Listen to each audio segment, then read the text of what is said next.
Hey guys, it's Matt. I was hoping to not talk about this story just because there's so much craziness. What's one more crazy, horrible, horrific thing that Donald Trump has said?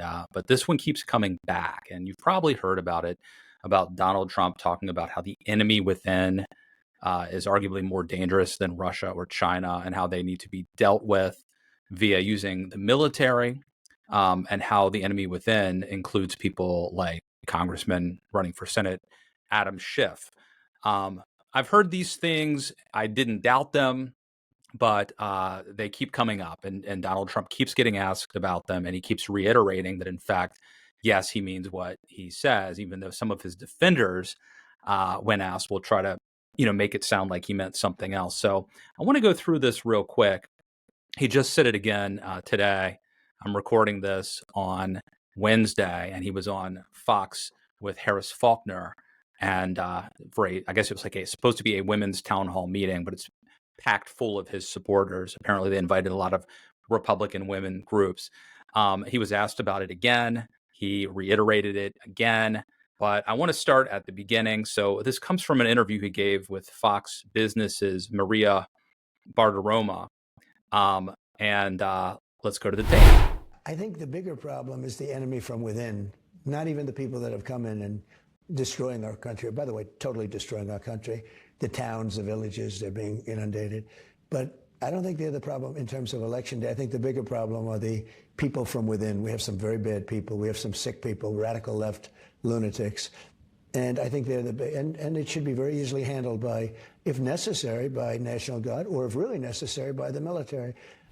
So there's sick people. They need to be handled by the National Guard, or if necessary, by the military. So Trump was asked today by Harris Faulkner on Fox News about it. Harris Faulkner actually played a clip, which Kamala Harris has been actually showing this at some of her rallies. Let's hear what the latest he had to say. And it is the enemy from within, and they're very dangerous. They're Marxists and communists and fascists, and they're sick. I use a guy like Adam Schiff because they... Okay. So he just mentions Adam Schiff. This is a Democratic congressman from California. He's running for the U.S. Senate. Just mentioned him as one of the enemies of the people. I use a guy like Adam Schiff because they made up the Russia hoax. It took 2 years to solve the problem. Absolutely nothing was done wrong, et cetera, et cetera. They're dangerous for our country. We have China, we have Russia, we have all these countries. If you have a smart president, they can all be handled. The more difficult are, the Pelosis, these people, they're so sick. So he just said the Pelosis. So now it's Adam Schiff and the Pelosis. Now, remember, I don't want to get too sidetracked here, but we just had a discussion about how violent political rhetoric is bad because it could lead to assassination attempts.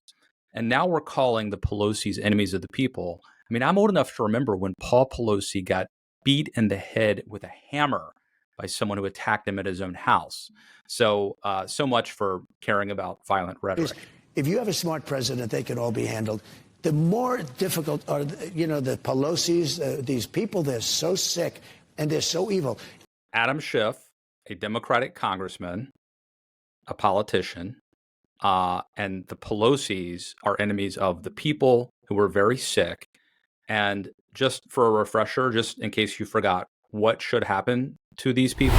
Radical left lunatics. And I think they're and it should be very easily handled by, if necessary, by National Guard, or if really necessary, by the military, because they can't let that happen.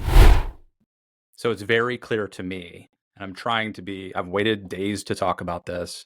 I'm trying to be as fair as possible. I just don't think you can watch this in any way and not come away with the conclusion that Donald Trump believes that his domestic political adversaries, and I'm not even talking here about like Black Lives Matter protesters or rioters. I'm talking about elected officials are an enemy within who are more dangerous than Russia or China and should be dealt with by the National Guard or possibly the military. I don't think that's a stretch. I think that's exactly what he has been saying. Now, of course, if you were to ask J.D. Vance, he would say, look, I think what the president, if he's not the president, but what the president's trying to say is, and then he would try to come up with something that sounded a lot nicer. And that's exactly what happened to Glenn Youngkin the other day on CNN. Glenn Youngkin is a Republican governor of Virginia, thought of as sort of a moderate or like a Reagan Republican. And he went on CNN with Jake Tapper, and he tried to pretend that Trump didn't say what Trump keeps saying he actually said. I don't think that he's referring to elected people in America. But I'm literally reading his quotes. I'm literally reading his quotes to you, and I played them earlier so you could hear that they were not made up by me. He's literally talking about, quote, radical left lunatics, and then one of those lunatics he mentioned was Congressman Adam Schiff. Criminals should be locked up. Migrants who are in this country illegally, who are violent, should be locked up and deported. I grant you all of that, and I am not denying that it's happening at all. But I'm talking about Donald Trump saying that he wants to use the National Guard and the military to go after the left. That's what he's saying. I don't believe that's what he's saying. But listen, you and I are going to argue about that. But I would suggest if you would also. I played the quote and I read it to you. If you would also balance you can wish that he weren't saying that, but that's what he's saying. I'm very tempted to now play once again the Trump quotes where he very clearly says that there's an enemy within that's more dangerous than the enemy without, and that the enemy within includes Adam Schiff and the Pelosis, and that they need to be dealt with by the military. I'm tempted to play that again, but I'm not going to, because I know that you can simply hit rewind or whatever we do nowadays, be kind, rewind, and you could listen to it yourself. It's stunning that he would say that, which is why I think some of us have a hard time believing it. But I want to talk a little bit, too, about Glenn Youngkin, because I think that what Donald Trump and MAGA have done to the Republican Party is to really vanquish it in the sense of there's nobody left. So like even Glenn Youngkin, let's say, that if you hold out hope that someday the smoke clears and Donald Trump, is gone from the scene and the Republican Party decides to go back and turn to a normal politician, who's left? Glenn Youngkin is someone who is clearly either stupid or dishonest based on his interpretation. I mean, I don't see how a person could watch the clips of Trump and come away thinking that he's not talking about not just the left even, but Democratic politicians. So he's either lying or he is stupid. I think he's lying. And I think that's probably a disqualifier for me to support him, even though, if Glenn Youngkin had been elected 10 years ago, he would have come across like a Tim Pawlenty or a Mitt Romney. But this is the corrupting environment that he's in, where basically anyone who is a Republican today will be forced to either lose their seat because they did something courageous or defend the indefensible. Those are the only options. And so even people who in a different environment with different incentives might have been just normies have been exposed for a lack of courage and a lack of honesty. And so you really have an entire, multiple generations, at least a generation of Republican leaders who I think have been really discredited by virtue of this. Maybe they're doing us a favor. Maybe Trump has done us a favor by sort of helping expose them. But it definitely matters. Maybe I should explain why it's a bad thing to want to kill your political adversaries or use the military against them. I hope I don't have to explain that. I hope it's obvious that in a republic, in a liberal democracy, that we should vote them out. We should persuade people to vote for our team and not their team. We should not use the military to go after them.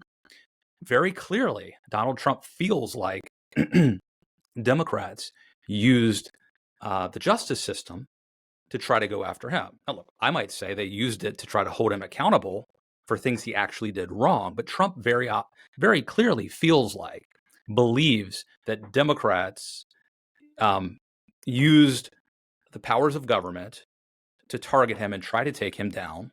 And therefore, it's perfectly okay for him to do the same, which would be getting elected and using the military. I don't know what.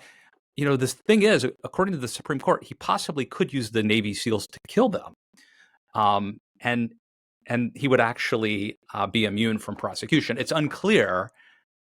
I don't want to be one of these hysterical people, but just a heads up, crazy stuff's happening. Okay. Also during that town hall with Harris Faulkner, Trump was asked about, or he brought up IVF, in vitro fertilization. It's worth checking this out too. I got a call from Katie Britt, a young, just a fantastically attractive person from Alabama. She's a senator. And she called me up like emergency, because an Alabama judge had ruled that the IVF clinics were illegal and they have to be closed down. A judge ruled. And she said, friends of mine came up to me and they were so angry. I didn't even know they were going, it's fertilization. I didn't know they were even involved in it. Nobody talks about it. They don't talk about it. But now that they can't do it, she said, I was attacked. In a certain way, I was attacked. And I said, explain IVF very quickly. And within about 2 minutes, I understood it. I said, no, we're totally in favor of IVF. Now, look, you may be in favor of IVF. You may be against IVF. That has nothing to do with what I'm about to say. What I'm about to say is that it is clear to me that Donald Trump knew nothing about IVF, didn't really know what it was, and got a call from an attractive, according to him, female U.S. senator who was very upset because, God forbid, people in her community are upset, and she persuaded him to take a position about something he didn't know about. Now, look, here's the thing: IVF. It's hard to be against IVF, right? Because we're talking about people who want to have babies. This isn't abortion. This isn't people who don't want. This is people who want to be parents. But there are very serious, pro-life ethicists who have concerns about the idea of creating and destroying embryos, right? That is above my pay grade. But it's a serious topic that is worth thinking about for more than 5 minutes and learning about and discussing the implications. And then if you decide to be for IVF, you've made an informed decision. That's perfectly legitimate. Obviously, Trump didn't do that. But it makes you wonder. I mean, do you remember when years ago, I think it was 2015, 2016, Hugh Hewitt was interviewing him, and he didn't know what the nuclear triad was, and he didn't know about Soleimani, or I forget who it was, but he didn't know basic things. And not only can that be dangerous, but it really empowers whoever the last person, or in this case, the first person who talks to him. We have a bias towards sort of an anchoring bias. Whoever the first news story you hear tends to shape your perception of something. And so in this case, the first person who went to Trump framed the issue of IVF as something that IVF is good and IVF is politically smart. It's definitely politically smart. I can't argue with that. But that's a lot of power. We didn't elect Katie Britt president.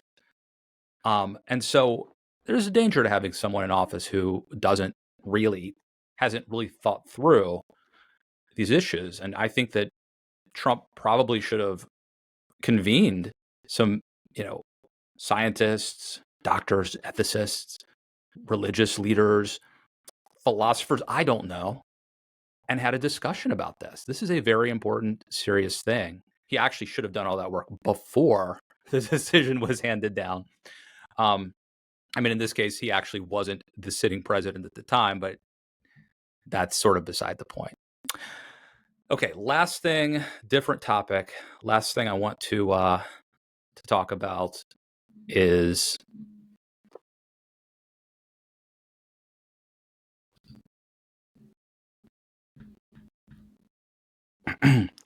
last thing I want to talk about, and this is a little bit off topic, but it is the U.S. Senate race in Texas. This is a Congressman Colin Allred versus Senator Ted Cruz. And it could be very important because right now we have a 51-49 Senate with Democrats controlling 51. It's very clear that in my state of West Virginia, Jim Justice is going to win the open seat that was vacated by Joe Manchin retiring. That would make it 50-50. Democrats are also defending a lot of red states, including Montana, where it looks like John Tester, the incumbent Democratic senator, is poised to lose. That alone, Montana and West Virginia, which appear to be going Republican, would be enough to for Democrats to lose the Senate and Republicans to take the Senate, unless something crazy were to happen, like in Texas or Florida. Texas is the most likely opportunity. Cruz, I believe, is up by about 4 points in the polls, but Allred is a good candidate, and they had a debate, and I just wanted to share a clip from that. Okay. You can't be for the mob on January 6th and for the officers. You can't, and it's not funny, because you're a threat to democracy. Sure. I was on the House floor when we went through the votes. I remember when you objected to the results in Arizona. Y'all at home might remember where you were on January 6th, what you were doing. I know where I was, and I know where he was. I remember when they told us to reach under our seats for these gas masks. I didn't know we had, because they had deployed tear gas in the rotunda. The officers locked all the doors. We barred the doors the president walks through to deliver the State of the Union with furniture that we usually use to hold paper. And I texted my wife, Allie, who was 7 months pregnant with our son, Cameron, and at home with our son, Jordan, who wasn't yet 2. Whatever happens, I love you. And I took off my suit jacket, and I was prepared to defend the House floor from the mob. At the same time, after he'd gone around the country lying about the election, after he'd been the architect of the attempt to overthrow that election, when that mob came, Senator Cruz was hiding in a supply closet. And that's okay. I don't want him to get hurt by the mob. I really don't. This election is his accountability. You cannot just be patriotic when your side wins. If for the first time in 250 years, this project of ours, this shared American project, that we did not have a peaceful transfer of power, the folks responsible have to be held accountable. That's why Liz Cheney has endorsed me, has got involved in this campaign, and is saying to Texans everywhere, do not put Ted Cruz back in a position of authority, because he's done it once, he'll do it again. Okay, so obviously they're talking about January 6th. He's saying to Ted Cruz, you can't be pro-police if you... and by the way, remember, Ted Cruz initially said that January 6th was like a terrorist attack. And I think it was Tucker Carlson who basically bullied him into recanting and taking that back. You can see there, I think Colin Allred is a very good candidate, former NFL player. Not a wimpy, effete liberal pajama boy. And Ted Cruz is not a great candidate, not a likable candidate, particularly. But it's Texas, and it's a Republican state, and it's kind of fool's gold. Every 2 to 4 years, Democrats think they're going to win something there, and it never happens. But I remember when we thought Pennsylvania was fool's gold for Republicans, and every 4 years, it didn't happen until it did in 2016. So one of these days, it's going to happen. A Democrat will win in Texas, and that will be a big game changer, especially if and when it becomes a purple state in the Electoral College for the presidency. We're obviously not there yet. Will it happen this year? Like I said, Cruz is up by about 4 points. So I think if you're betting, you bet on Cruz, but, it's interesting. It's interesting. Okay. Thank you for watching. Share this if you like it. Make sure to go back and watch that clip again if you're still not sure about the enemies from within. If you like this, please go to patreon.com/Matt Lewis. Help us keep doing what we do here, and I hope to see you next time.